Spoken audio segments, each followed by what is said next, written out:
ಮುಂದುವರಿದಂತೆ K N Rajanna ಅವರು ಹೇಳ್ತಾರೆ, D K Shivakumar ಬೇಕಾದರೆ 2028 ಚುನಾವಣೆ ಆದಮೇಲೆ 5 ವರ್ಷಕ್ಕೆ ಸಿ ಎಂ ಆಗಲಿ, ಈಗ ಯಾಕೆ 2.5 ವರ್ಷಕ್ಕೆ ಪ್ರಯತ್ನ ಪಡ್ತಾ ಇದ್ದಾರೋ ನನಗೆ ಗೊತ್ತಿಲ್ಲ. ಅಸಹಾಯಕ ಶಾಪ ಹಾಕಿದ್ರೆ ಅದೇ ಕೆಟ್ಟದಾಗುತ್ತೆ ಅಂತ ಮಾರ್ಮಿಕವಾಗಿ ಹೇಳಿದ್ದಾರೆ. ಹಿಂದೆ ನನ್ನ ವಿರುದ್ಧ ಮಾಟ ವಾಮಾಚಾರದ ಪ್ರಯೋಗ ಎಲ್ಲ ನಡೆದಿತ್ತು, ಆ ಅನುಭವ ನನಗಾಗಿದೆ ಅಂತ ರಾಜಣ್ಣ ಅವರು ಹೇಳಿರ್ತಕ್ಕಂಥ ಮಾತು. ಸೊ ಇವತ್ತು ಮಾತನಾಡ್ತಾ ಇದೆಲ್ಲ ಹೇಳಿದ್ದಾರೆ. ಆಯಿತು, ನಾವು ಯಾರೂ ಅಬ್ಜೆಕ್ಷನ್ ಮಾಡಲ್ಲ, ಡಿ ಕೆ ಶಿವಕುಮಾರ್ ನೆಕ್ಸ್ಟ್ ಟರ್ಮ್ಗಾಗಲಿ, 5 ವರ್ಷ ಬೇಡ ಅಂದಿದ್ದು ಯಾರು, ಈಗ ಯಾಕೆ 2.5 ವರ್ಷಕ್ಕೆ ಪ್ರಯತ್ನ ಪಡ್ತಾ ಇದ್ದಾರೆ, ಸಿದ್ದರಾಮಯ್ಯನವರೇ ಮುಂದುವರಿಲಿ ಅಂತ. ಈ ಬಗ್ಗೆ ಮತ್ತಷ್ಟು ಮಾಹಿತಿ ನನ್ನ ಕೊಲೀಗ್ ಸುಖೇಶ್ ಅವರಿಂದ ಪಡ್ಕೊಳ್ಳೋಣ. ಸುಖೇಶ್, ಕೆ ಎನ್ ರಾಜಣ್ಣ ಅವರು ಮಾತನಾಡಬೇಕಾದ್ರೆ ಡಿ ಕೆ ಶಿವಕುಮಾರ್ ವಿರುದ್ಧ ಅಸಮಾಧಾನಗೊಂಡಿರೋದು ಬಹಳ ಸ್ಪಷ್ಟವಾಗಿ ಗೊತ್ತಾಗ್ತಾ ಇತ್ತು. ಕೆಲವು ಮಾರ್ಮಿಕ ಮಾತುಗಳನ್ನು ಕೂಡ ಆಡಿದ್ರು. ಒಟ್ಟಾರೆ ಸಾರಾಂಶ ಏನು ಅಂತ? ಅರವಿಂದ್, ಒಂದು ಸ್ಪಷ್ಟ, ಸಿ ಎಂ ವಿಚಾರದಲ್ಲಿ ಮೊದಲು ಅಂದರೆ ಅವರು ಪಬ್ಲಿಕ್ ಟಿವಿಯ ಜೊತೆ ಮಾತನಾಡ್ತಾರೆ. ಆ ಸಂದರ್ಭದಲ್ಲಿ ಸಿ ಎಂ ವಿಚಾರದ ಬಗ್ಗೆ ಹೈಕಮಾಂಡ್ ತೀರ್ಮಾನ ಮಾಡುತ್ತೆ ಅಂತ ಹೇಳ್ತಾರೆ. ಸೂಕ್ಷ್ಮವಾಗಿ ಸಿದ್ದರಾಮಯ್ಯವ್ರನ್ನ ನಾಳೆನೇ ಇಳಿಸ್ಬಿಡ್ತೀನಿ ಅಂದರೆ ಅಷ್ಟು ಸುಲಭ ಅಲ್ಲ ಅನ್ನೋ ಮಾತನ್ನು ಹೇಳಿದರು. ಆನಂತರದಲ್ಲಿ ಮತ್ತೆ ಅವರು ಒಂದು ಪ್ರತಿಕ್ರಿಯೆಯನ್ನು ಕೊಡ್ತಾರೆ.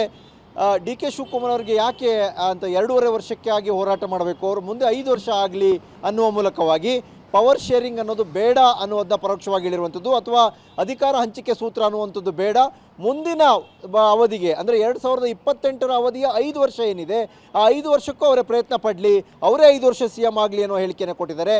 ಅಂದರೆ ಪವರ್ ಶೇರಿಂಗ್ ಅಥವಾ ಅಧಿಕಾರ ಹಂಚಿಕೆ ಅಥವಾ ಸಿದ್ದರಾಮಯ್ಯವರ 2.5 ಅನ್ನುವಂಥ ಒಂದು ಮಾತೇನಿದೆ ಅದೆಲ್ಲ ಬೇಡ ಅನ್ನುವಂಥ ದಾಟಿಯಲ್ಲಿ ಮಾತನಾಡಿರುವಂಥದ್ದು. ಆ ಮೂಲಕವಾಗಿ ಈ ಅವಧಿಯಲ್ಲಿ ಡಿ ಕೆ ಶಿವಕುಮಾರ್ ಅವರಿಗೆ ಸಿ ಎಂ ಸ್ಥಾನದ ಒಂದು ಏನು ಬೇಡಿಕೆ ಇದೆ ಅದು ಬೇಡ, ಅದೇನಿದ್ರು 2028 ನಂತರ ಇರಲಿ ಅನ್ನುವಂಥ ಸೂಚ್ಯವಾದ ಹೇಳಿಕೆಯನ್ನು ಕೆ ಎನ್ ರಾಜಣ್ಣ ಅವರು ಕೊಟ್ಟಿರುವಂಥದ್ದು. Arvind, right, thank you Sukhesh ತಮ್ಮ ಎಲ್ಲ ಮಾಹಿತಿಗಾಗಿ. ಒಟ್ಟಾರೆ ಈಗ ರಾಜಣ್ಣ ಅವರ ಮಾತು ಇನ್ನೊಂದಷ್ಟು ಚರ್ಚೆಗಳಿಗೆ ಗ್ರಾಸವಾಗ್ತಾ ಇದೆ. ಸಿದ್ದರಾಮಯ್ಯನವರು ಹೇಳಿದಾರಲ್ಲ, ನಾನೇ 5 ವರ್ಷ ಮುಖ್ಯಮಂತ್ರಿ ಇರ್ತೀನಿ ಅಂತ ಹೇಳಿದಾರ ಇಲ್ವಾ? ಹೇಳಿದ್ದಾರೆ. ಹೇಳಿದ ಮೇಲೆ ಅದನ್ನು ನಾವೆಲ್ಲ ನಂಬ್ಕೋಬೇಕಲ್ವಾ? ನಾವು ಹೇಳೋದು ಬಿಡೋದು ಎರಡನೇ ವಿಚಾರ. ನಮ್ಮ ರೀತಿ 138 ಜನ ಶಾಸಕರು ಇದ್ದಾರೆ. ನಮ್ದು ಯಾರ್ಯಾರ್ದು ಏನೇನೇ ಅಭಿಪ್ರಾಯ ಇರ್ಬೋದು. ಈಗ ನಾಳೆ ಬೆಳಗ್ಗೆ ಸಿದ್ದರಾಮಯ್ಯವ್ರನ್ನ ಬೇಡ ಪಜೆತ್ತುಗೊಳಿಸ್ಬಿಡಿ, ಇನ್ನೊಬ್ಬರು ಇಂಥವ್ರನ್ನ ಮುಖ್ಯಮಂತ್ರಿ ಮಾಡಿ ಆಗ್ತದ? ಅದಾಗೋದಿಲ್ಲ.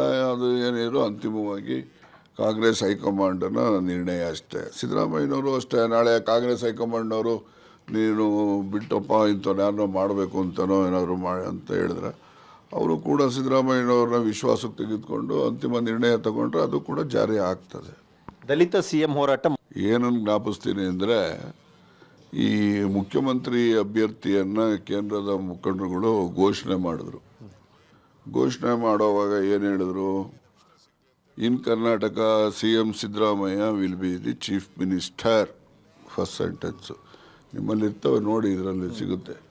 Second sentence is D K Shivakumar will be the lone D C M. And then Shivkumar will continue as president till the parliament elections. 3 ಘೋಷಣೆ ಅವರೇ ಮಾಡಿರೋದು, ನಾನು ಮಾಡಿದ್ದಲ್ಲ. ಆ ಘೋಷಣೆ ಅಂತ ನಡ್ಕೊಳ್ರಪ್ಪ ಅಂತ ಹೇಳಿದ್ರು ತಪ್ಪೇನು? ನಾನು ಹೇಳಿದ್ದಲ್ಲ, ಅವರೇ ಹೇಳಿದ್ದಷ್ಟೇ. ನನಗೇನು ಶಿವಕುಮಾರ್ ಇನ್ನೂ 10 ವರ್ಷ ಅಧ್ಯಕ್ಷ ಆಗಿರಲಿ ಸಂತೋಷ. ಶಿವಕುಮಾರ್ ಒಬ್ಬ ಒಳ್ಳೆ ಸಂಘಟನೆಕಾರ.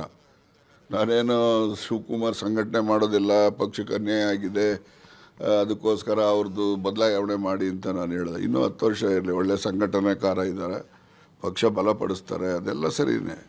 ಆದರೆ ನಾನು ಅದ್ರ ಬಗ್ಗೆ ಯಾವುದೇ ರೀತಿಯ ಅಸಮಾಧಾನ ನಮ್ಮಲ್ಲಿಲ್ಲ. ಆದರೆ ನಾನು ಹೇಳ್ತಕ್ಕಂಥದ್ದು ಅವತ್ತು ಏನು ಪತ್ರಿಕಾ ಹೇಳಿಕೆಯನ್ನು ಹೈಕಮಾಂಡ್ನವ್ರು ಕೊಟ್ಟಿದ್ರಲ್ಲ, ಅದು ಬಗ್ಗೆ ನನ್ನ ಚಿಂತನೆ ಅಷ್ಟೇ, ಬೇರೆ. ಮತ್ತೆ ಡಿ ಸಿ ಎಂ ವಿಚಾರದಲ್ಲೂ ಏಕೈಕ ಡಿ ಸಿ ಎಂ ಘೋಷಣೆ ಮಾಡಿದ್ರು. ಮತ್ತೆ ನೀವುಗಳೆಲ್ಲ ಡಿ ಸಿ ಎಂ ಬೇಕು ಅಂತ ಕೇಳಿದ್ರಲ್ಲ?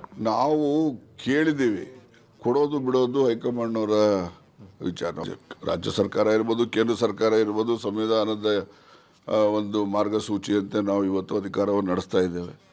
ಆದರೆ ಅಂಬೇಡ್ಕರ್ ಅವರು ಸಂವಿಧಾನ ರಚನೆ ಮಾಡ್ತಕ್ಕಂಥ ಮಹಾನ್ ವ್ಯಕ್ತಿ. ಅವ್ರು ಏನು ಪ್ರತಿಪಾದನೆ ಮಾಡಿದ್ರು? ಪ್ರತಿಪಾದನೆ ಮಾಡಿದ್ದು ಎಲ್ಲರೂ ವಿದ್ಯಾವಂತರಾಗಬೇಕು ಮತ್ತು ಎಲ್ಲರೂ ಸಂಘಟಿತರಾಗಬೇಕು, ಆಮೇಲಿಂದ ಹೋರಾಟ ಮಾಡಬೇಕು ಅಂತಕ್ಕಂಥದ್ದು ಮೂಲ ಮಂತ್ರ ಡಾಕ್ಟರ್ B.R. ಅಂಬೇಡ್ಕರ್ ಅವರ ಚಿಂತನೆ. ಆ ಮೂಲ ಮಂತ್ರದಲ್ಲಿ ನಾವು ವಿದ್ಯಾವಂತರಾದ ಮೇಲೆ ಸಂಘಟಿತರಾಗಿ ಹೋರಾಟ ಮಾಡ್ತಕ್ಕಂಥದ್ದಿದೆ. ಅದನ್ನು ನಾವು ಆ ದಿಸೆಯಲ್ಲಿ ನಾವು ಕಾರ್ಯಕ್ರಮ ರೂಪಿಸಿದ್ವಿ ಹೊರತು ನಾವು ಏನು ನಕ್ಸಲೈಟ್ಸ್ಗಳ ಕಾರ್ಯಕ್ರಮ ನಾವೇನು ರೂಪಿಸೋಕೆ ಹೋಗಿಲ್ಲ. ಆದ್ದರಿಂದ ಅದನ್ನು ತಪ್ಪು ತಿಳುವಳಿಕೆಯಿಂದ ಈ ರೀತಿಯ ಗೊಂದಲವನ್ನು ಸೃಷ್ಟಿ ಮಾಡಿದ್ದಾರೆ. ಯಾರು ಮಾಡಿದ್ದಾರೆ ಅಂತಕ್ಕಂಥದ್ದು ನಾನು ಹೇಳಲಿಕ್ಕೆ ಹೋಗೋದಿಲ್ಲ.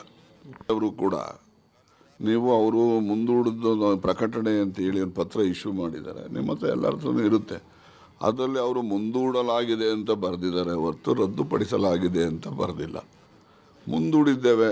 ಮುಂದಿನ ಒಂದು ಸೂಕ್ತವಾದಂಥ ಸಮಯ ನೋಡಿಕೊಂಡು ಎಲ್ರಿಗೂ ಕೂಡ